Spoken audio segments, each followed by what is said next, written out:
Assalamualaikum warahmatullahi wabarakatuh. Halo semuanya, saya Widya Lima. Di kesempatan kali ini saya akan memaparkan mengenai kontekstualisasi pendidikan yang memerdekakan.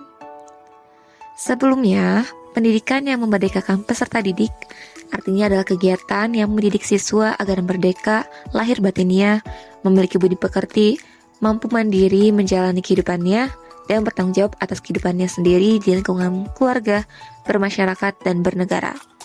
Ketika belajar, peserta didik tidak merasa terkekang atas apa yang dipelajarinya.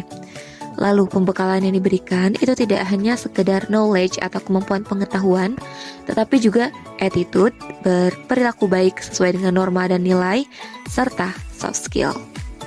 Pendidikan yang memerdekakan peserta didik perlu kita maknai dan hayati dalam konteks pendidikan Indonesia saat ini, karena perkembangan zaman berlangsung secara cepat.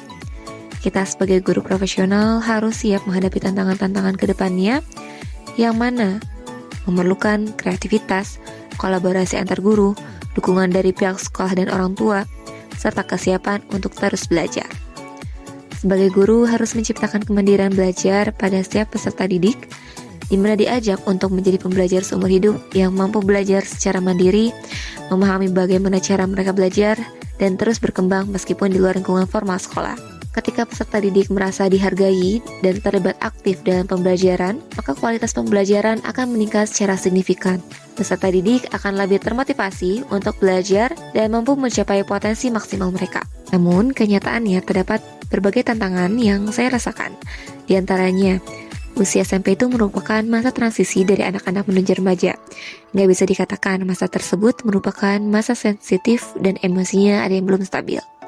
Yang kedua adalah mempertahankan motivasi belajar siswa yang cepat berubah. Yang ketiga adalah teknologi yang berkembang pesat dan cepatnya pertukaran informasi berdampak baik dan juga kurang baik bagi siswa. Keempat adalah setiap siswa memiliki tingkat pemahaman yang berbeda. Tapi ada juga nih cara yang bisa kita lakukan sebagai guru untuk melaksanakan pembelajaran yang memerdekakan peserta didiknya. Adalah membangun hubungan yang positif dan menyenangkan bersama peserta didik. Sebagaimana guru itu perlu memahami kebutuhan dan karakteristik dari setiap anak. Maka yang bisa kita lakukan misalnya ketika masuk ke dalam kelas, jangan menunjukkan muka murung, tapi tunjukkanlah wajah bahagia ya ketika kita bertemu dengan mereka. Kemudian yang kedua adalah memberikan ruang kepada peserta didik untuk saling bertukar pikiran dan berbagi perasaannya. Bisa juga ketika refleksi pembelajaran atau diskusi kelompok. Yang ketiga adalah melibatkan peserta didik agar terlibat aktif selama proses pembelajaran. Peserta didik merasa berperan penting dalam proses belajar mengajar karena mereka memiliki kesempatan untuk berbicara, bereksperimen, dan bekerja sama dalam kelompok. Yang keempat adalah pembelajaran yang dilakukan harus kontekstual dan relevan. Untuk membantu peserta didik memahami hubungan antara pelajaran dan dunia nyata, sebagai guru itu perlu dan diharuskan menyajikan materi pembelajaran dalam konteks yang terkait dengan kehidupan sehari-hari mereka. Yang kelima adalah menerapkan pembelajaran berdiferensiasi. Guru perlu memperhatikan perbedaan dalam gaya belajar, tingkat pemahaman, dan minat setiap peserta didik. Hal ini memungkinkan guru untuk merancang pembelajaran yang beragam, menyesuaikan metode dan materi agar sesuai dengan kebutuhan setiap peserta didik sehingga lebih efektif.